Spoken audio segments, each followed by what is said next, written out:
Ration वितरणाची समस्या फक्त लाहेरीपुरतीच मर्यादित नाही, तर लाहेरीच्या पुढे बिनागुंडा आहे आणि त्या बिनागुंडा परिसरामध्ये जे गावं आहेत तिथेही रेशन वितरणाची मोठी समस्या आहे.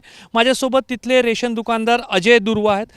अजय, मला सांगा, किती अडचण येते बिनागुंडा आणि संपूर्ण परिसरामध्ये रेशन वितरण करायला तुम्हाला? सर, तिकडे लाईट नाही आणि नेटवर्क नाहीत, रोडही बरोबर नाही. आता 2-1 महिने होते रोड बनवून, म्हणून तिकडेच राशन वाटप करतो.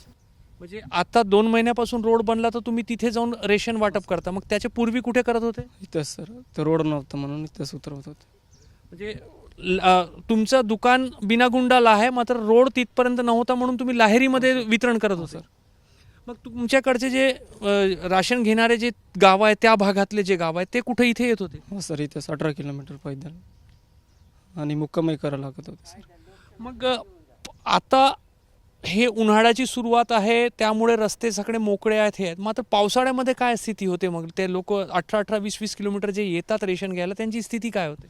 सर, पावसाळ्याच्या 4 महिन्याच्या सप्टेंबरपर्यंत पहिलेच नेऊन देतो सर. म्हणजे पावसाळ्यापूर्वीच रेशन वाटप करता? कोणत्या महिन्याला करता? मे मध्येच करून टाकतो सर, पूर्ण सप्टेंबरपर्यंत. म्हणजे दर महिन्याचा 35 किलो याप्रमाणे 3-4 महिन्याचं राशन मे महिन्यामध्ये द्यावं लागतं. हो सर. पण पावसाळ्यामध्ये जे लोक आहेत त्यांना फार अडचण होते. होत आहे सर. नेटवर्कची काय अडचण होते? लाईट, नेटवर्क हे जे लाईट नाही, नेटवर्क नाही, काहीच नाही सर. ई पॉज मशीन काम करते का? नाही करत सर, इथं लायरीलाच करावं लागते. तिथं नेटवर्क नाही, काही नाही, लाईटही नाही सर. तर अशा स्वरूपाची रेशन वितरणाची जी ही समस्या आहे या संपूर्ण भागामध्ये आहे.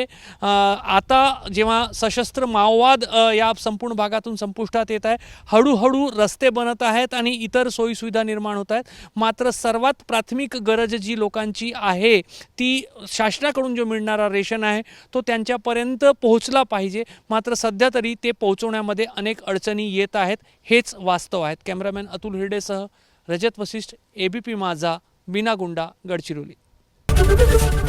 एबीपी माझा, उघडा डोळे बघा नीट.